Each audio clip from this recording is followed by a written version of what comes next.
I'm with Joe and Sam, and they've been telling me about the axes and the knives as well and how they make them, and they're going to give us a bit more of an insight themselves. We're a blacksmithing firm down based in Somerset, in the southwest of England, and we specialise in tool making. So we've been making knives and axes for the outdoors. It's where our background is, it's what our love is, and it's what we're really passionate about. I've been touching some of these axes as well, and they feel great in the hand. Tell me a bit more about the grip at the bottom. Yeah, so this is our Goshawk Wilderness axe. It's got a collar, it's got phantom bevels.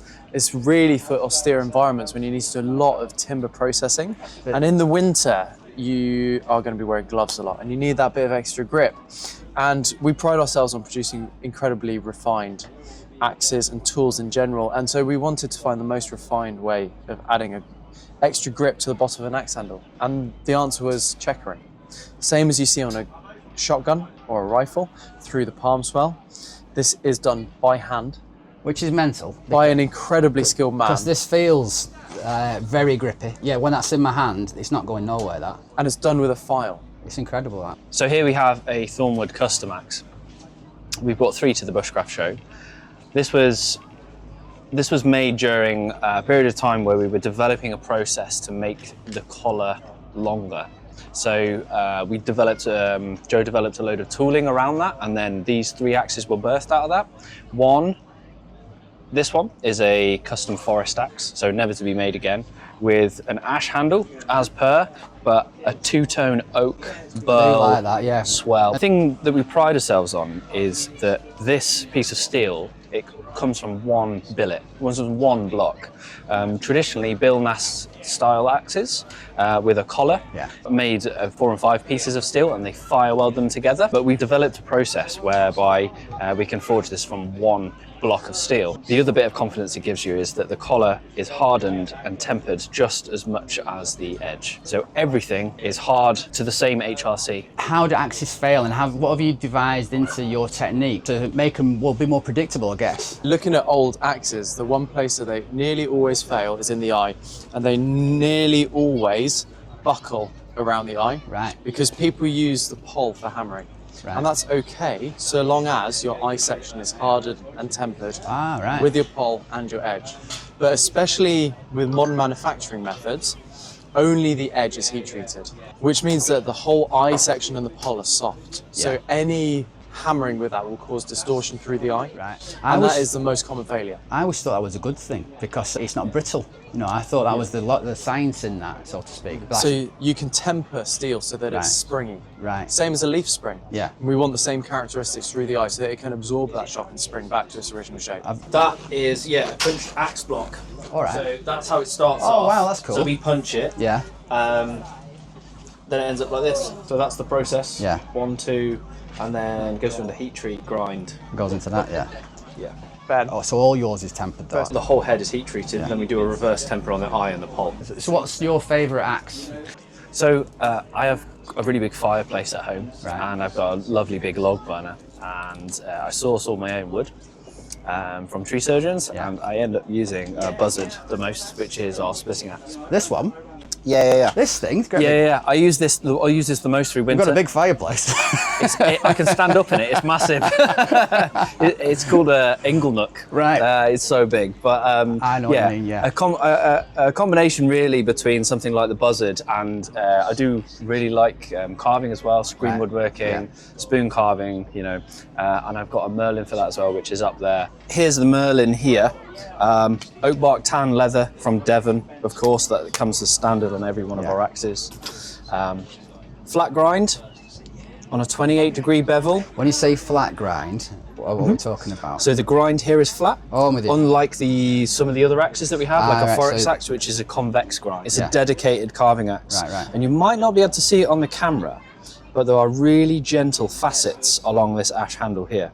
And you can just feel them, but you can't really see them. That's right.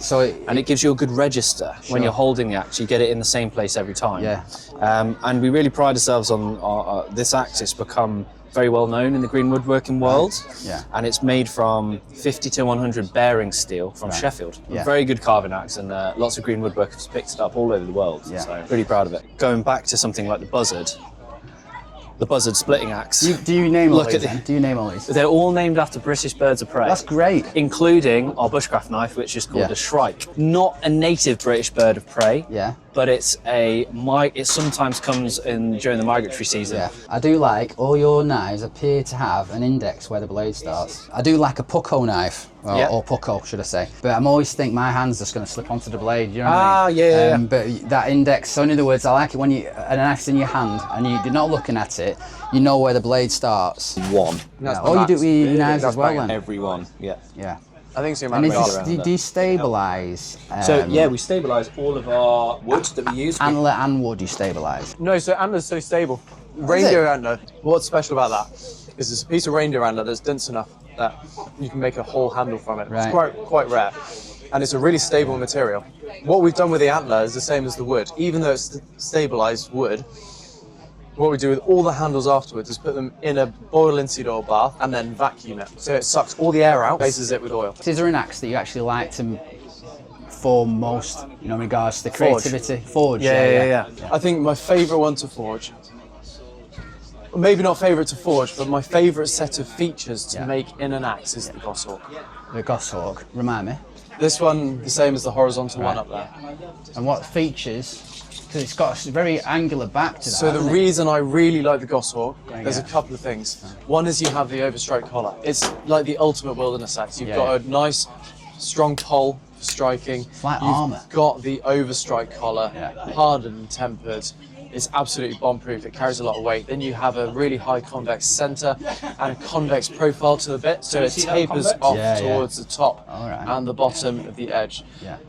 And it's described as phantom bevels, and it means that the axe doesn't get stuck when it's buried into a Right. piece of wood. It splits really well, Yeah. and when you're bucking, going across the grain, it clears the chips out really efficiently. Right. Great. Good to know.